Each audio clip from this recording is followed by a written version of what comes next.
अस्सलाम वालेकुम जी, मेरा नाम उमैर जावेद है।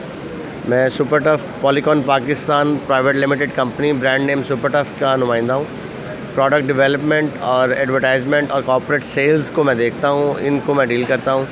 हम कस्टम मोल्डर हैं पाकिस्तान में, 1986 से कर रहे हैं, काम कर रहे हैं। पॉलीएथिलीन के पायनियर हैं हम प्रोडक्ट प्रोडक्शन में। हम डोमेस्टिक और commercial water tanks, dyeing house, textile unit के अंदर, वॉशिंग में ट्रॉलीज़, हॉपर्स वगैरह और स्पिनिंग में स्लाइवर कैंस वगैरह की सप्लाई करते हैं। उसके अलावा मिलेट ट्रैक्टर्स का जो फ्यूल टैंक है वो भी हम बनाते हैं। गार्डन पोल एंड लाइट्स वगैरह बनाते हैं। बच्चों का फर्नीचर बनाते हैं, चेयर्स वगैरह और दूसरी चीज़ें, और ट्रैफिक फर्नीचर वगैरह जो है, ट्रैफिक कॉर्नर और रोड बैरियर वगैरह बनाते हैं। नाज़रीन, तफसीलात में जाने से पहले आपसे गुजारिश है कि अगर आप हमारे चैनल पर नए हैं तो प्लीज़ हमारे चैनल को सब्सक्राइब करें, लाइक करें और शेयर करें ताकि हमारी हौसला अफजाई होती रहे, और अपने कमेंट से ज़रूर आगाह करें ताकि हम अपनी नई आने वाली वीडियोज़ को बेहतर से बेहतर बना सकें। Thank you.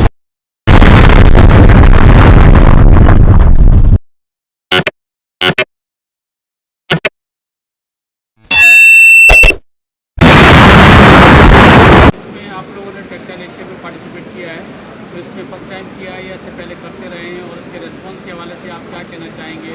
क्या आप इससे सेटिस्फाई हैं या इसमें आपको मज़ीद बेहतरी होनी चाहिए थी? कराची में हम लोगों ने पहली दफ़ा पार्टिसिपेट किया यहाँ पर, और जो हम एक्सपेक्ट कर रहे थे पब्लिक क्राउड का, लोगों का आना जाना, वो सच नहीं रहा जो हमारी एक्सपेक्टेशंस थी। वो शायद आप ये भी कह सकते हैं कि फ्राइडे वाले दिन कोई यहाँ पर रेन थ्रेट थी, शायद उस वजह से लोग नहीं निकले। लेकिन उसके बाद आगे मौसम भी ठीक था। लेकिन मेरा अपना ज़ाती तौर पर ये शायद सोचना है कि ई कॉमर्स गेटवे जिन्होंने ये सारी एग्जीबिशन ऑर्गेनाइज़ की है, शायद इनकी तरफ से प्रॉपर एडवर्टाइजमेंट और प्रॉपर कंपनीज़ की अवेयरनेस नहीं दी गई कि एग्जीबिशन जो है वो लगाई जा रही है। अपने ताई जितने स्टॉल लगे हैं, इन्होंने अपने क्लाइंट्स को जो अवेयरनेस दी है उनके अकॉर्डिंग जो लोगों को खबर पहुंच सकी है वो आए हैं।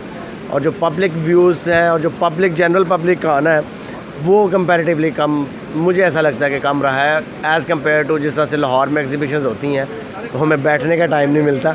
लेकिन उस हिसाब से यहाँ पर पब्लिक का जो है वो आना जाना थोड़ा कम रहा है। सर, आपके जो प्रोडक्ट है, आप जो लोकल मैन्युफैक्चरिंग कर रहे हैं, तो ये कुछ बाहर से भी तो लोग इंपोर्ट कर रहे हैं या खाली लोकली मैन्युफैक्चरिंग होती है? इसमें एक दो प्रोडक्ट्स हमारी ऐसी हैं जो लोग बाहर से इंपोर्ट करते हैं, जिस तरह डस्टबिन्स हैं और स्लाइवर कैंस हैं, ये लोग इंपोर्ट भी करते हैं। लेकिन लोकली जो है वो हम बनाते हैं यहाँ पर।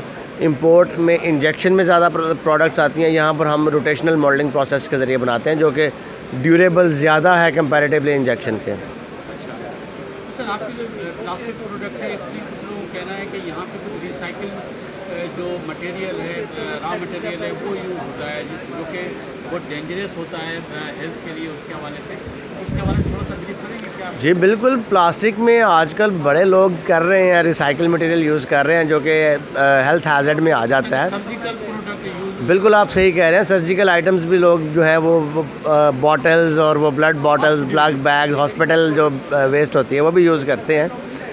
हमारे यहाँ ऐसा कॉन्सेप्ट नहीं है।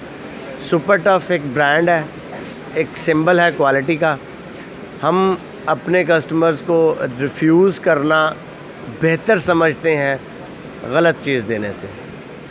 हमारा सारा रॉ मटेरियल जो है हम दुबई से, सऊदी अरेबिया से और मलेशिया से इंपोर्ट करते हैं। वो FDA food and drug authority से अप्रूव्ड होता है। वो कंपनी जो हमें रॉ मटेरियल सप्लाई करती है वो भी अप्रूव्ड है। वो मटेरियल यहाँ पाकिस्तान के डिफरेंट इदारों में हमने टेस्ट करवाए हुए हैं, वो भी अप्रूव है। क्वालिटी कंट्रोल वहाँ से भी वो अप्रूव्ड है, पाकिस्तान आर्मी से भी है, इंजीनियरिंग काउंसिल से भी है, पिटाक से भी है। इन सब से वो जो है ना फूड एंड ड्रग अथॉरिटी के सर्टिफिकेट्स, ISO के सर्टिफिकेट्स हमारे पास हैं।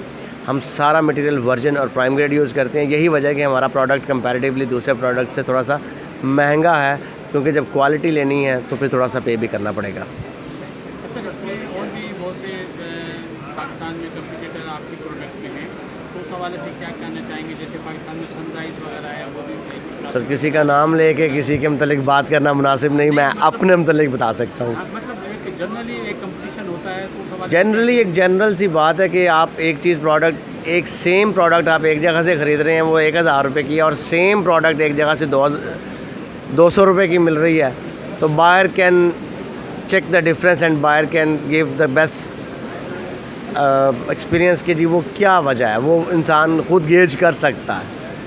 अच्छा सर, इसमें आपका जो मटेरियल है कुछ बाहर से रॉ मटेरियल आप इंपोर्ट करते होंगे? जी जी। तो इंपोर्ट के हवाले से भी बड़े मसाइल की अभी क्या सूरत हाल है? हाँ, कुछ बेहतरी आई है। बैंक्स एलसीज जो हैं वो फैसिलिटी दे रहे हैं, तो बैंक्स के थ्रू एलसीज कर रही हैं। लेकिन ये पिछले 1-1.5 साल में तो जो लोकल इंपोर्टर्स थे जिन्होंने पहले सारा माल इकट्ठा करके रखा हुआ था, उन्हीं से लेना पड़ रहा था क्योंकि एलसीज नहीं खुल रही थी और उसकी वजह से मार्केट में प्राइस इम्पैक्ट बहुत ज़्यादा आया था।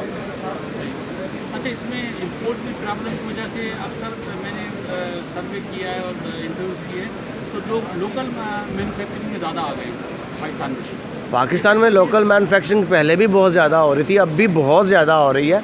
सिर्फ गवर्नमेंट लेवल पर जो सपोर्ट है ना, वो ना होने की वजह से थोड़ा सा लोग इससे पीछे हटते हैं कि आप चुप करके बाहर से मंगवाएं, बेचें, ट्रेड करें, बीच में से पैसे कमाएं और साइड पर हो जाएं, वरना थोड़ा टैलेंट नहीं है पाकिस्तान में। अच्छा, इसमें जो मैन्युफैक्चरिंग सेक्टर है इसको गवर्नमेंट तरफ को सपोर्ट के हवाले से या मसाइल के गैस बिजली के टैरिफ के हवाले से लोग बड़े परेशान हैं, जैसे काफ़ी सर्वाइव नहीं कर पा रही हैं। मतलब अगर आप एक प्रोडक्ट 100 रुपये की बनाते हैं और वो चाइना 75 रुपये की पाकिस्तान में दे रहा है, 100 रुपये की आपसे कौन लेगा?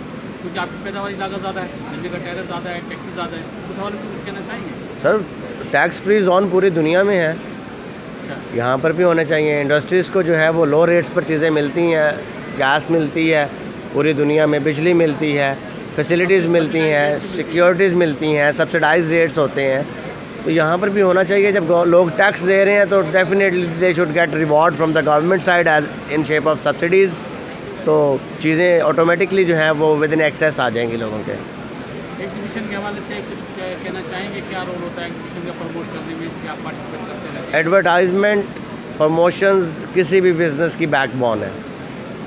वो आप ये कह सकते हैं कि आप एक अगर घड़ी में से सेल निकाल दें और कह दें कि टाइम रुक गया है, ऐसा पॉसिबल नहीं होता।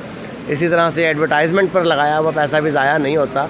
एट सर्टेन स्टेज आपको जाकर वो लाजमी रिवॉर्ड देता है। एडवर्टाइजमेंट होनी चाहिए, पूरी दुनिया में होती है और ये एक बैकबोन है सेल्स की, तो जो लोगों को अवेयरनेस मिलेगी तो लोग उसके मुतालिक देखेंगे और वो चीज़ ज़रूर मार्केट में बिकेगी। सर, थोड़ा सा अगर अपनी कंपनी के हवाले से, अपने बैकग्राउंड के हवाले से बताइए। आपकी कंपनी कब से एस्टेब्लिश है, आप कब से एसोसिएट हैं और इसके सीईओ वगैरह कौन है आपके? 1986 से काम कर रहे हैं। इजाज़ मोहम्मद ख़ान साहब जो हैं वो हमारे कंपनी के सीईओ हैं। लाहौर में हम बेस्ड हैं, प्रोडक्शन हमारी लाहौर में है, सप्लाई हम पूरे पाकिस्तान में कर रहे हैं। मैं यहाँ पर तकरीबन 9 साल से काम कर रहा हूँ। हमारी कराची में एक कॉर्पोरेट ऑफिस है जो यहाँ पे डील कर रहा है। बड़े लॉयल बंदे हैं, 20-20 साल से हमारे साथ काम कर रहे हैं और इंशाल्लाह ताला करते रहेंगे।